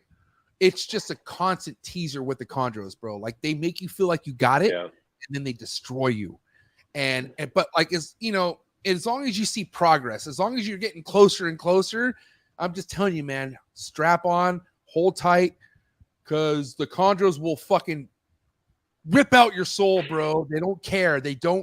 There's no bit of weakness, their feelings don't matter, and it hurts, man. Trust me. But I love it. It makes me, because the ball pythons don't do that to me. So that's why it's like, at least I have that fun. You know what I mean? Like, that's why I love the balance. You gotta have the balance, man. Like you're killing it in the ball python game where, okay, if a chondro project doesn't go your way, you're not gonna be fucking closing the door or, you know, closing down business. No, it's just, you're trying things. Like I give people all the encourage like yourself in the world to try other projects and watch how much you even appreciate ball pythons, because how much easy it is. Like, you know what I mean? It just, you can't go wrong. So let me know anytime you want to talk chondros. Let me know, man. I'm down to chop it up with you. If you know, I know some really reputable chondro breeders out there, to where if you're ever ready, if you ever want to make a move, let me know. I'll set you up with some of my friends, and you'll be in a good place, buddy.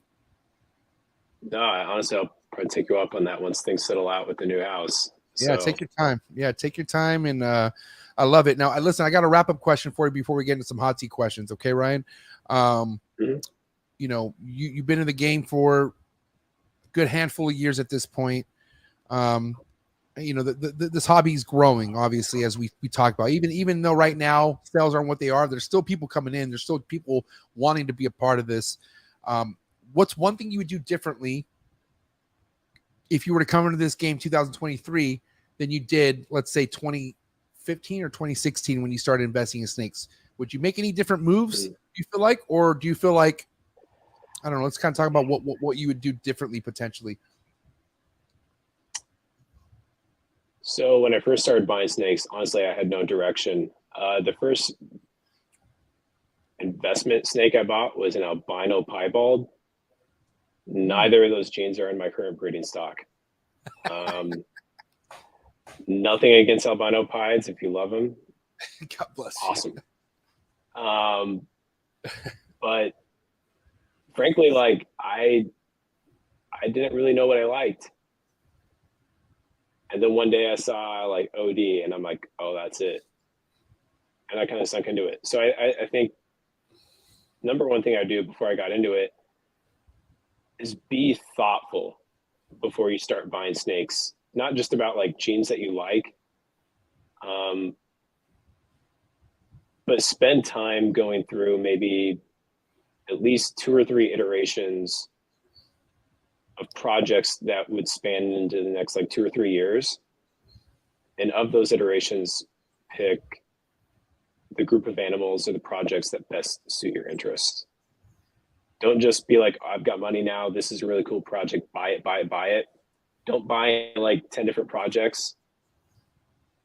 Develop a theme. Have it make sense. Like you're writing a story. Write a good story. Don't look like a guy that has ADHD writing a story. Nobody wants to read that. So that's very true. You know, I don't know, man. Like, do you feel like it's important to make sure you're investing into double recessives or triple recessive projects coming in brand new, or do you feel like that doesn't necessarily need to be the case? So I'm not really a fan of saying things have to be a certain way because they can always change. Right. But I have to admit, I think there's relatively few directions you could go that are non-recessive. I think there's definitely avenues. I've seen breeders do it where they tinker with incomplete genes and various combinations of those genes that produce really desirable animals simply because the product of those pairings could be put to a single or double recessive animal that produce a good result. But to be completely straightforward, I think if you want to stay relevant, like you need to be working with recessive projects for the most part. I'm not going to say it's completely essential, but I think it's definitely, if you're new to the hobby, if there's something that gets your attention, I would heavily consider working with that. Yeah, I wouldn't always let noise get in your way, you know? Like, it's always obviously good to have some advice or some direction from somebody, but if something stands out to you and you're like, well, what's going on here? and you feel good about it, I mean, look what it did for you. I'm just saying. And I've had stuff that's done that for me as well. You just got to go with your heart, man. Do what you want to do. Because if you don't, then you're going to have a lot of chances of problems. Just saying. You won't be happy. And the one thing I want to add to that is, like, if you do work with these incomplete dominant genes that like vibe with you, the next step is figuring out how to work these combinations into recessive projects, right? Right. So like, you know, if you're working with some like, you know, killer like incomplete dominant genes like the NR Mandarin, Trojan, Redhead, Cypress, I don't know, to name a few, and you're doing some like really unconventional combinations with those genes that look good together. Well, obviously the next best step is to figure out what recessive gene or what recessive genes to work into that project would be. Yeah. So I think there's definitely room for the non-recessive route, but the general trend of how it's always been is the next step is to work in those recessive projects. So, yeah. Do the homework, do the research. You got to figure out what you want. No one's going to go hand it to you. I can tell you that much. That's why it's like, it's hard sometimes because I appreciate people's business, but I've had plenty of people buy a snake from me and ask me what to do with it. And I'm like, I don't know. Like, go find out. There's a shit ton of stuff, you know what I mean? But it's kind of like, I don't know what your favorite color is. I don't know what you want. I know what I like, you know, but I know what I like because I've done a bunch of like obsessive researching and seen a bunch of different stuff. And I just, you know, you got to write stuff down and find out ones you really want to work with and then take it from there. But there's a lot of lazy motherfuckers out there, bro. It's just like, it's kind of like people who want to be somebody but don't want to work for that. It's like, dude, God, there's so many of those. Like, just do the work. You know what I mean? And it all comes. But shit, hour 46 minutes went by pretty quick. I'm not gonna lie. This has been a great time, Ryan. But we got hot seat questions for you before we let you go. Are you cool with that? Yeah, it's cool. All right, guys, if you haven't already, please get the likes up for Ryan. It's been a great episode. We're going to end this in style, as always, with these hot seat questions. Ryan, serve them up as quick as you can, buddy. That's the whole point. Are you ready? Let's go. Here we go. Hot seat questions coming in hot. Frozen thought or live? Live. A cut or no cut? Say that again. Egg cut or no cut? Would you ever cut a ball python egg or would you never cut a ball python egg? I cut, but I see nothing wrong with no cut. But you do, so you're an egg cutter. Don't, you know, it's one or the other, buddy. So you're an egg cutter. I'm an egg cutter. What day? 56, 57. Nice. Red chondro neo or yellow chondro neo?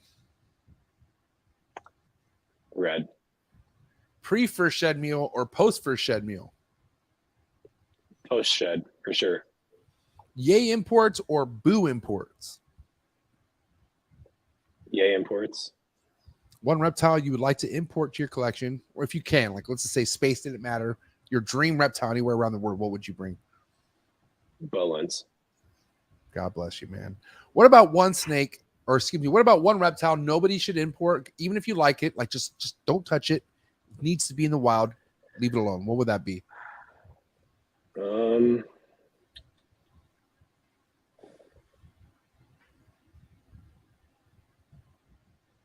Man, I can't think of one right now.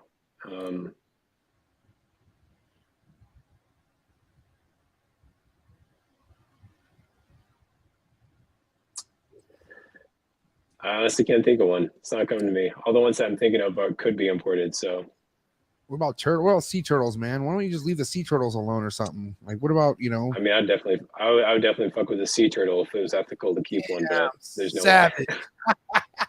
Respect. I love it. Okay, moving forward. How about this? To spray or mist a ball python, or to never spray or mist a ball python? Before shed, I spray or mist a ball python to make sure the shed goes well, for sure. Yay sports or boo sports? Yay sports. Favorite sport? I like soccer. Soccer. Wow. Yeah, I played grown up. All right. So who's your favorite club? I mean, favorite club of all time? I mean, honestly, like I don't watch it close enough to care. I just watch FIFA for the most part. Damn. I'm not that invested. You play FIFA? I'm not that invested. Wait, so you get down on the sticks? You fuck with FIFA? Not the sticks. No, just the actual FIFA event. Oh, got you. Okay, my bad. I used to love FIFA on Xbox back in the day. It's been a while since I played, but anyways, moving forward. Steak or fish? What do you prefer to eat? Steak or fish? Steak. West Coast rap or East Coast rap? West Coast. Favorite West Coast rapper of all time?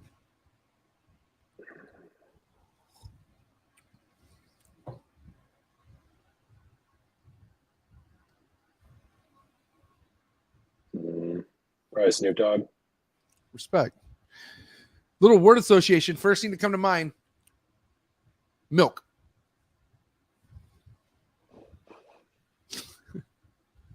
Cow. Substrate. Coco. First time ball python breeder. Pastel. Least favorite ball python morph.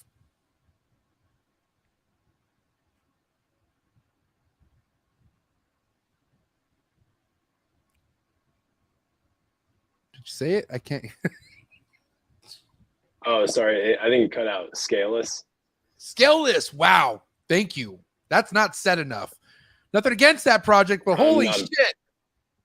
What the fuck? No, honestly, since day one, I've never liked it. Okay, respect. FedEx shipping. Love it. Morph market. Love it. Instagram trolls or Facebook trolls. Both of them. Trolls. It's not that deep. It's not, dude. Wow. I'm gonna do that. Has to be the saying of it's not that deep. I fucking love that, bro. Holy shit. Okay, how about this? If you had to eliminate one Facebook group out there, just one, what Facebook group would you eliminate? Take your time.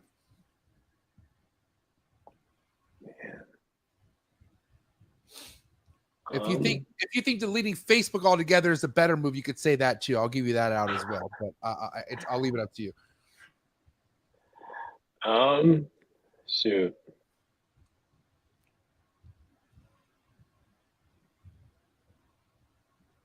I don't know. Is there like a PETA Facebook group? I'm sure there is. Yeah, fuck that group. Oh my God. All right, man. Listen, great episode. Just shy of 2 hours.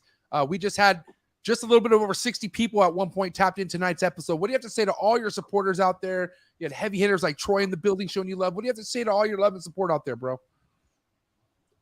Honestly, it's been awesome. I know one of the reasons you hit me up is I posted that I was having that sale on my MORPH market. Yes. To help out with this move with the house. Right. Sales this week have been what I needed, what my girlfriend and I needed. It's helped out. It's been awesome. So aside from those, I really just love sharing this hobby, talking to people that are getting into it. Like, I'm a busy guy. I get to people that want to talk when I can, but for the most part, like, I really love sharing this experience with all of you, and I want to keep doing it. So thank you. Dude, bitching. So best way to people be on top of whatever you have available now, I would say MORPH market, right? MORPH market is probably the best way to be tapping into what you have available, Ryan. Yeah, for sure. Okay. And obviously follow you on Instagram as well if they need to reach out to you. Pretty active on Instagram. I mean, I always get a hold of you on Instagram, so you would say Instagram would be the best bet for that? Yeah, I'm definitely active on Instagram, so that works as well. Cool. Well, listen, Ryan, thank you for finally getting this podcast in with me. Needed it, so I appreciate it. Tell your girlfriend thank you for allowing me to steal you for a little bit, but that's a wrap, Ryan. I'll see you next time, and it won't be on a Monday night, I'll tell you that much. But give it up for my boy Ryan, Aesthetic Selection, Reptiles, ladies and gentlemen. Thanks, MJ. All right, buddy. Hey, keep killing it. Keep doing your thing. And let's talk chondros someday, man. Hit me up. I'm here for you, buddy. I'm here. No, we're going to do it for sure. All right. Peace out, Ryan. Have a good day, man. Good night. See you later. You too, man. Woo, good episode, guys. Appreciate you guys coming and checking my homie Ryan out. This guy has been relevant in the game for quite a bit, and it's cool to have him on the show. Finally get to know him more. You know, I never met him in person. We've only talked, over social media. So sitting down with him and actually talking to him was really awesome. So thank you for tagging along with me, guys. Hope you guys enjoyed it. Get the likes up if you haven't for Ryan. If you enjoyed this show, let me know what your best part of the episode was in the comment section. Make sure you drop a comment. And tell me what you liked of the episode. If you think this episode is worthy of a super chat and you're in the lives, drop a super chat, man. I appreciate it. Appreciate Troy for dropping that heavy super chat tonight. But you guys are all awesome. I appreciate all the love and support. Again, go give me a follow on Instagram, Trap Talk God 619, and make sure you follow the podcast's Instagram page as well, Trap Talk Reptile Podcast. Shout out to Facebook. I saw Facebook in the building. You guys are awesome. Please go like and follow me on Facebook. And again, and of course, if you're looking for exclusive content, if you want to tap in more than what you see here on this platform, go down to the very first link, join the Trap Talk Patreon family. As soon as you join the Trap Talk Patreon family, you get a link to the Discord. Taps you with over 165 trappers. I love my Patreon members. Love all my viewers. Love all my support. Even my haters. You guys are awesome. Thank you so much for making me relevant. And again, number one reptile show in the country. That's the Reptile Super Show. Tonight's sponsor. Thank you, Rami, for your love and support. Also, this episode is brought to you by my homie Doug over at Ridiculous RHACS. Check out his gecko game, second to none. Let him know MJ sent you. And of course, for the number one quail feeders in the game, go through my boy Blake over at Blake Exotic Animal Ranch. Hit up his website. Let him know MJ sent you. Promo code coming very soon. Be ready. And then also, guys, we are talking about the MORPH markets situation this Thursday night. And look who's joining us. Oh, you think I'm going to leave Dave out of this? No. How am I going to leave somebody like Dave Levison out of an episode coming this Thursday night, episode 339? It's going to be epic. It's going to be super heavy, guys. I hope you guys are ready for this shit because a lot of you guys feel some type of way about this Darien character. And, man, hope you guys are ready. Be ready. Just be ready. All right, guys, have a good night. I do want to see if I can bring one thing up real quick. Let's see if I can bring it up. Let me see. Let me see. Can I share this? Does this work? All right, good. Like I said, it's not too late. Okay, the bowling raffle, guys. We have just a little over half the raffle spots taken, and there are now 3 prizes that you could win. Obviously, the main prize is a pair of bowlins. You can win a pair of bowlins for as little as $200. There's 2 raffle ticket maximum per person. Okay. But we have a second prize winner and we have a third prize winner as well. In this corner, you see that yellow neonate. That's a designer yellow neonate that you could win. Second place. Third place, $400. That's $100 on top of your, $200 on top of your buy-in. You know what I'm saying? Either way, man, there's going to be 3 winners. Tap in. I just cannot wait to see who wins this. I'm not going to lie. This is crazy. Fucking Bolin's Pythons for $200. It's going to be nuts. Anyways, guys, be ready. Thursday night's going to be crazy. Some Royal Rumble type shit happening and cannot wait. Have a good night. I'll see you guys Thursday, 6 o'clock Pacific Standard Time. Coolest Reptile Podcast in the world. That's a fact. Cheers.